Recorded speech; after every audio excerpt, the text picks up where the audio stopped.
What's the matter, Kakarot?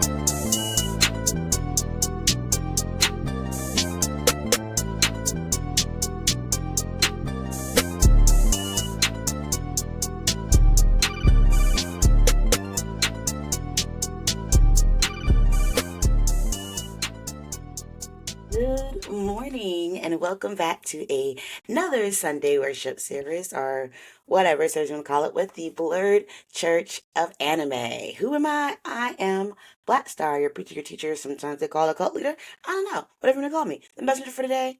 That's what we're given. It has been a busy Pride Month. Oh my gosh.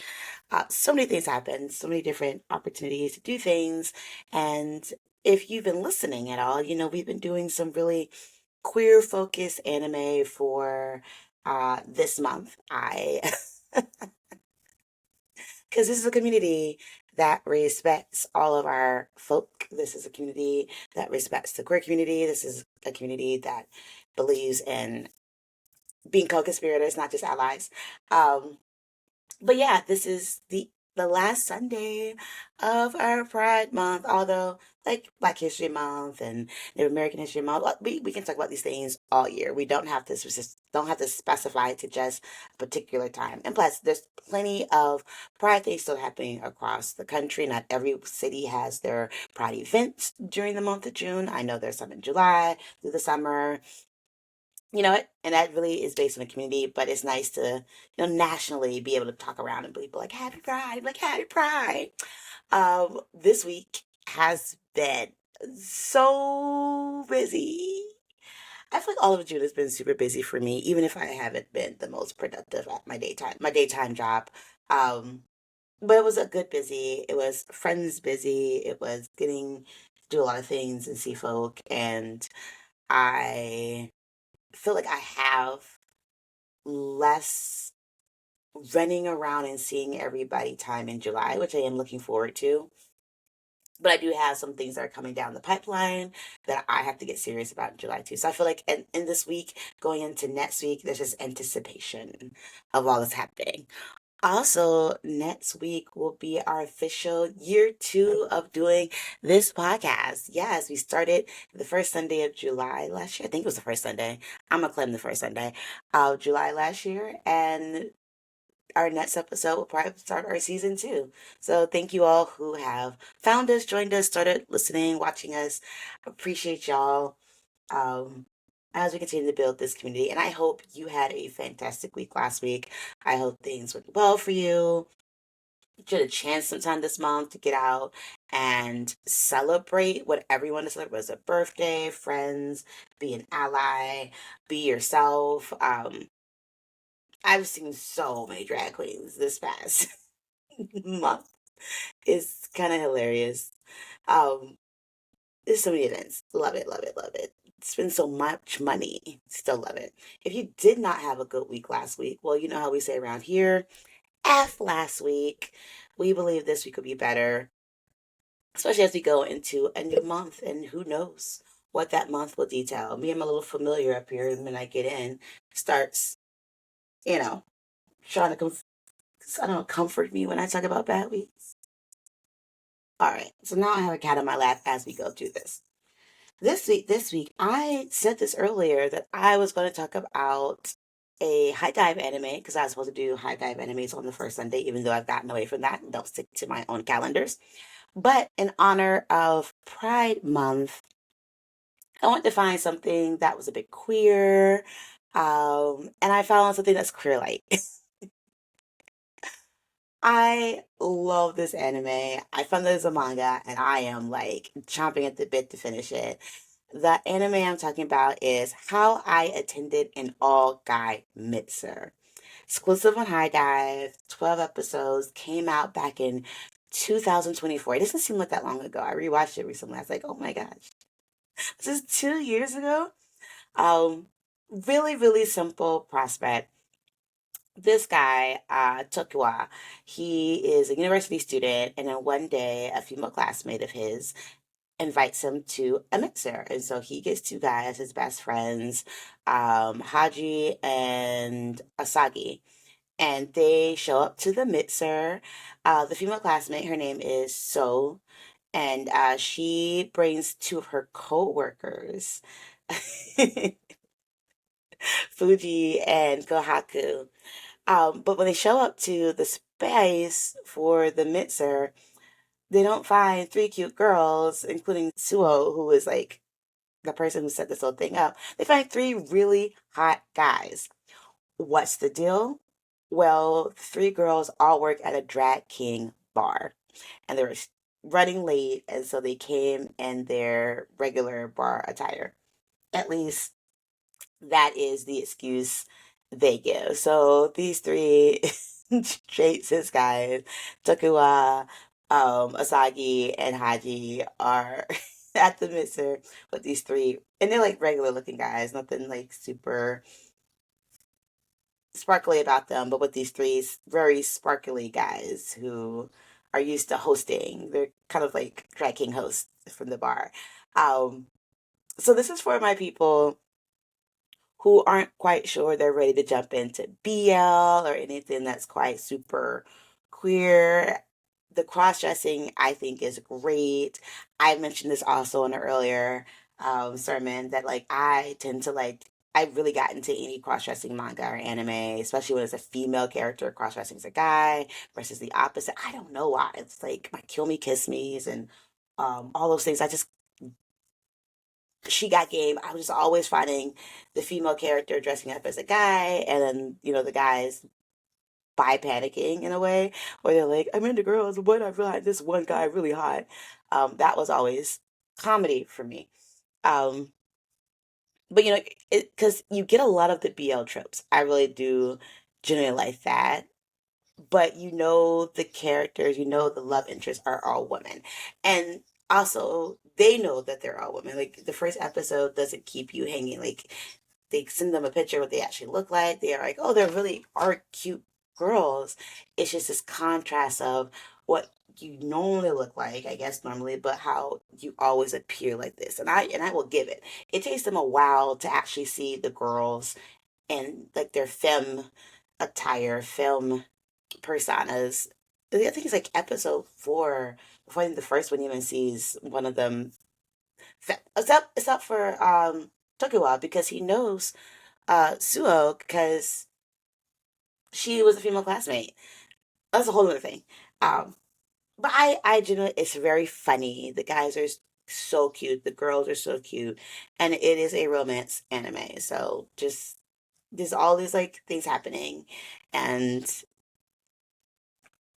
there's there's not a lot of bi panicking. The person who does the most bi panicking is Haji, and we'll talk about that in a second. So what can we get out of this particular anime about these three boys possibly dating these three girls who have drag king personas? Let's break it down. All right, so I do want to talk about the main character, Suo. Um, Suo is super interesting to me because you'll see throughout the anime that she really likes Tokiwa. Like she does. She's the one that like approaches him first to be like, we should do this mixer. You bring two friends, I'll bring two friends. And because you're really seeing things not always through her persona, um, it's very interesting to watch how Tokuwa tries to figure out who she is or like where she is. Like Tokuwa doesn't get that she likes him. He thinks she's just trying to fluster him and enjoys, being in her drag king persona to like make his life harder. Where I truly believe that Suo does it because she is more confident in her drag persona. Let me explain. Um, People who have done drag are in the drag world, you're a drag king, drag queen, whatever. Your drag persona tends to be a character you create and you embody. And so, like, all of your mannerisms, all of your costuming, if you do performances, all of that is like gone through the lens of this particular persona. And Suo at the bar they work at, she is the princely character, and she's known around campus when she shows up in her drag, but keeping a low file so people doesn't know that she's actually a girl. Is known as the SSR Prince, like mysterious. Nobody knows who she is. She tries to come undercover. It's very interesting that Tokiwa never seen her around campus when she's in her drag persona. It's not till after they have the mixer where she starts showing up and he sees her showing up her drag persona more, and she starts hanging out with him in that persona. Whereas when she first approached him, she approached him as like her film self. As the SSR Prince character, she's, you know, anybody in anime know the Prince character. Just really smooth. All the girls are like, oh my gosh, swooning, the soft touches, the staring deep into your eyes. We all know a Prince character, even if you're not a JoJo fan. Listen, the Prince characters are throughout. She embodies that. And so when she's talking with Tokuwa, when she's around him, and I guess, and this is again my interpretation, when she's feeling unsure in her femme self, it is easier for her to make passes at him as the prince. And Tokuwa doesn't get this. Tokuwa's like, again, she's just messing with me because right now she's being a guy, which is amazing. She's amazingly hot at it, but it's really weird. These really like tiny things that let you show that she's really interested in him. Like she's like, I thought you would be interested in wanting to know more about my bar, but you've never even hinted at it. So I'm gonna have to tell you straight off, come visit my bar, come hang out so she can host him. Like she is trying so hard, and Tokyo is just kind of la la la la off of it. Like he just doesn't get he doesn't get the hints that are dropped. And I don't blame him for it, but it's hilarious. And I think I also like how Tokuwa does this. Like he knows Suo's a cute girl. He's seen her when she first, asked him out. He was like, yeah, this is somebody I can get to know. Once he meets the prince, um, he tries really hard just to kind of like stay as a friend. Like he doesn't put up a huge wall. He doesn't um call her out, think that she's weird. He's just like, okay, when you're in your princely form, I feel like you're just trying to tease me, and I think we're friends. And here comes the other cat. Yep, there we go. Now you will hear on the microphone because apparently I'm not giving them enough attention this morning. But he really does think that like she's teasing him because again, in her princely form, she could have her say of women, and like she like their classmates are accosting him, female classmates, because they want to know how is he friends with the prince, and they want all the information. And what makes it really funny is that she gets Suo gets really jealous of all the girls that are talking to him because she likes him. And I think this is one way you deal with meeting a friend that's like a little bit outside of what you considered normal. I mean, these guys really thought they were gonna have this normal conversation and normal little thing, and split up the girls, and it's all three of theirs first like actual mixer, so you can see how they're a little taken back. But I think part of what they are considering, and well, part of what I like about Tokuwa is like he kind of takes the punches and he kind of goes with it. He doesn't do much to further his relationship with Suo. She's doing a lot of the leading. But again, I think that's because he just doesn't realize that she likes him like that, which is terrible. Get a hint, dude. That leads us into our next couple, Fuji and Asagi. Fuji she plays the lazy, apathetic type character at the bar. She's also the bartender. Fuji is That's not the interesting thing about Fuji. The most interesting thing about Fuji is that she also is a manga hobbyist. She likes to draw manga, the BL Doshi in manga. And so working at the drag bar with her coworkers and everything, she used to take pictures as references for things in her bar. And even during the all male mixer, she'll have like Suo and Kohaku, the other coworker, like pose and model, and so she takes pictures, which is, and she's like really stoic, really like super low energy, which is pretty cool. What I like about her partner for this, Asagi, is that Asagi is kind of ditzy, known to be kind of like that golden retriever type character. They don't give him blonde hair, where he's super unbothered. And it works because I think he helps break a lot of the tension that's going on where everyone's like, oh my gosh, they're not girls, they're super cute guys. What's going on? I thought this was da da da da. And Fuji just freaking rolls with it. They're like, let's play the king game, and the numbers have to kiss. And Fuji's the first king. He's like, cool, numbers. And his buddies are like, oh my gosh, did you not read the room? They go to karaoke, and he's just having a blast. He works, Saki goes so well with Fuji because he's like, oh my gosh, you model, oh my gosh, you do manga, like anything he thinks is kind of interesting, he's down for. And yes, that can make him a bit of a target, and the boys are always watching to make sure he's okay, that he's not getting scammed, because they see Fuji as the most suspicious out of all the girls. But because of that, he's able to like more naturally strike up the friendship with Fuji. He's always at the club now. Like, she's giving him free drinks. She tries to teach him how to like mix drinks because he's interested.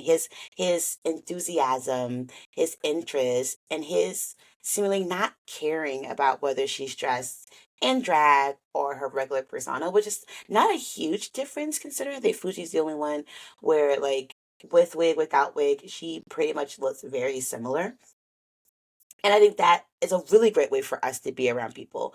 Um, just kind of being accepting, finding the thing you like about a person, willing to um jump in and be like, "Oh, you model, that's cool. Oh, you do manga, that's cool." Like even though he doesn't read the type of manga that she creates, and she's a lot of things to try to hide the type of manga she creates from him because she's like, "Oh, that'd be really weird for him. I've been told that this is what, turn straight guys off, blah blah blah." But he still shows an actual interest in her no matter how she looks or presenting.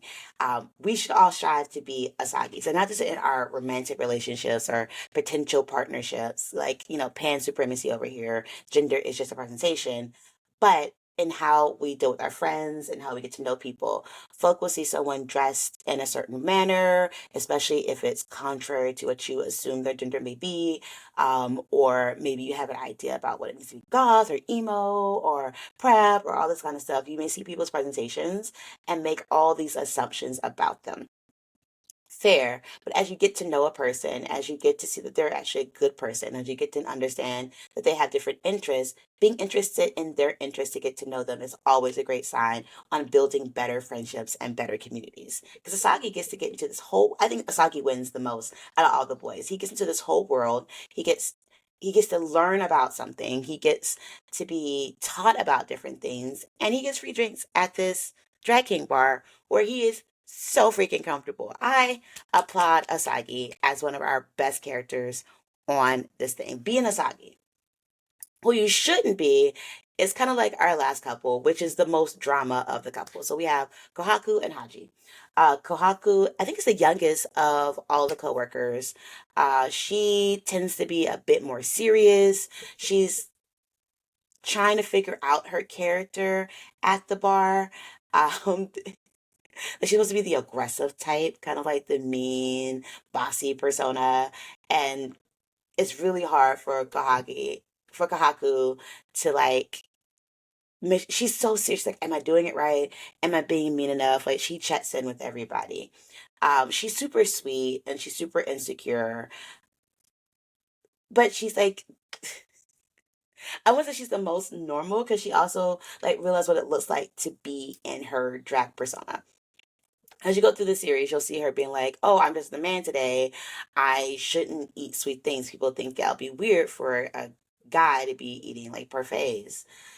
She's really big on, "Oh, I dressed up because I feel like you wouldn't be able to know who I was without this outfit on, you know?" Because that's how we met. Like, she's supposed to be the smarter one, but she's really dumb when it comes to relationships. She's trying really, really hard to be this like calm story because she's dealing with two kind of crazies. She's dealing with both Suo, who is pushing things to the edge because she wants to further her relationship with her crush, and she's dealing with Fuji, who tends to, you know, use people as like references for her BL manga. Anyway, so she's paired with Haji, and Haji is the person who has the most bi panic of all the things. He is so nervous and tends to easily panic because he's the one that's like, I always like cute girls. He's the friend group, he's the friend in the friend group that like cannot wait to go on the Mr. Date because he's already thinking we're gonna decide which girl we all like. Like he has the plan out about how he's going to get a girlfriend, and you can tell he was never truly popular. He he admits that Kohaku and all the girls are super cool looking and he feels a little jealous. He's like, they're all so much better looking than I am.